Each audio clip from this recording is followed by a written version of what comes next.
Hello. Hello again. So now we're going to talk about this topic, the topic of circles. When you're in geometry class, you learn that a circle, okay, this is a circle, by the way. It's the best circle that you'll ever see drawn ever in the history of humanity and for all the future that yet is to exist, during which time humans will also exist and will carry forward the knowledge of the circle. Okay, that was just a joke, of course. No, but we can imagine that this is a circle, right? And the defining property of a circle is that we have some center, let's call it, in our case, C.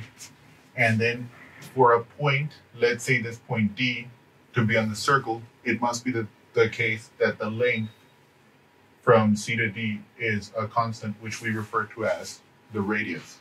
That is to say, every point on the circle is equidistant from C. And the distance that those points are from C is the radius. So we can completely characterize a circle by the center, which will be a point, and by the radius, which will be a length. Okay? We're going to denote the center, let's say, by HK, and we're going to denote the radius by R. Okay? And let us now, so we know, so a circle is completely determined by its center and its radius, right? But now I want to make an algebraic characterization, right? The center we're going to pick will be HK because we need to put it, okay, so yeah. Let me actually translate this here, okay? It's, in our case, the geometric case, we call a center of point C, and the radius will be R. A circle is completely determined by those two items.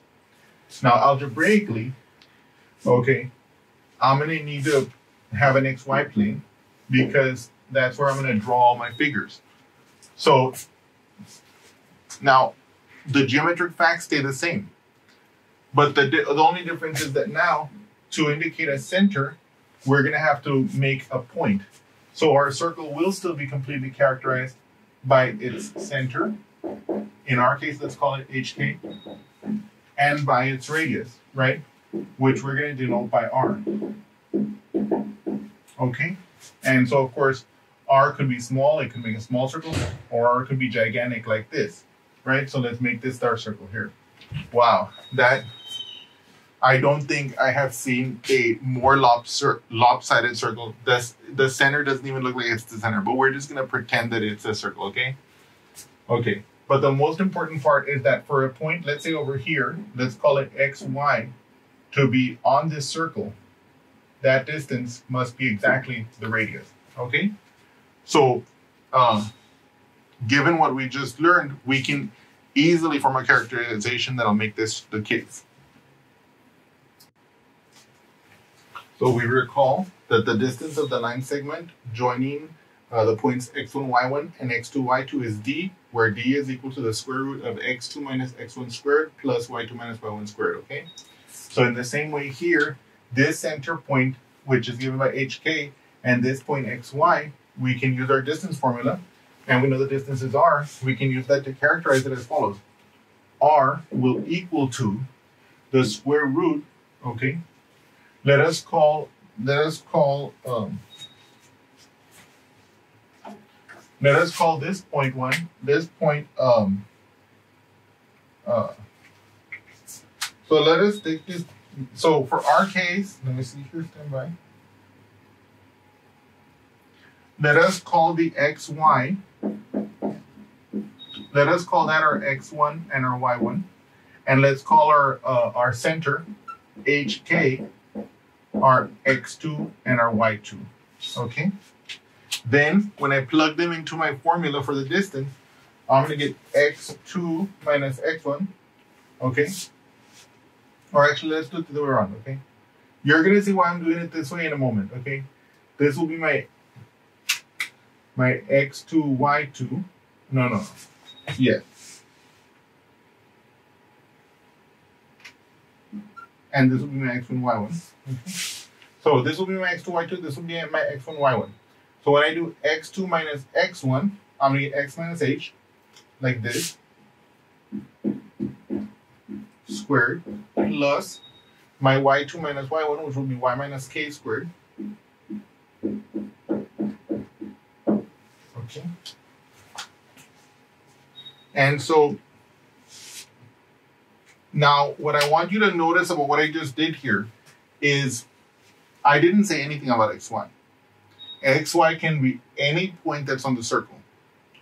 I know that the distance it must have to the center is r, and I know that the center, the hk, will not change.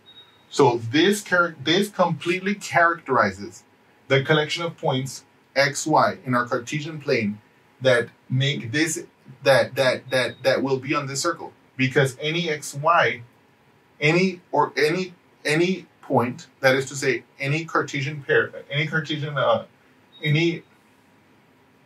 that is to say any ordered pair x comma y that makes this equation true will have distance r from the center hk. Therefore, this will become the equation of the circle. Okay? And now you will not normally see it like this. You will normally square both sides and you will see it like this. X minus h squared plus y minus k squared equals r squared. Okay? So I'm going to summarize that for you on the side in a moment. But what I want you to notice is that we started off a few lectures ago by saying that by noting that if we have 2 points in the Cartesian plane, we could basically use the lines that are parallel to the coordinate axes to form a right triangle. The right triangle whose sides we could determine. And from there, we could use the Pythagorean theorem to find the distance between those 2 points. That is to say, the distance of the line segment that joins those 2 points. What we have now done is we have taken that characterization to translate the geometric picture, which is the collection of all those points which are equidistant from a given center. We have translated that criteria from geometry into an algebraic criteria that will tell us exactly that will give us an equation. This is an equation for an arbitrary circle with a center hk and radius r. Can you summarize that for you here? And so just to summarize, I recommend that you put this in your index card if you're making an index card or if you're putting a page of your notebook, to just highlight this as well. The equation of a circle with radius r and center hk is given by the equation x minus h squared plus y minus k squared equals r squared. And I just want to make a note here. If I had left the ordering, I know that here when I did the ordering of these points, which one's going to be x and y1, which one's going to be x and y2, if I had kept it the original way, it would have been h minus x squared plus k minus y squared. But using the trick I did in the distance formula, I could have factored out a -1 from the square term, and I would have been able to re-put it in this form. I just wanted to avoid that, and that's why I made that change.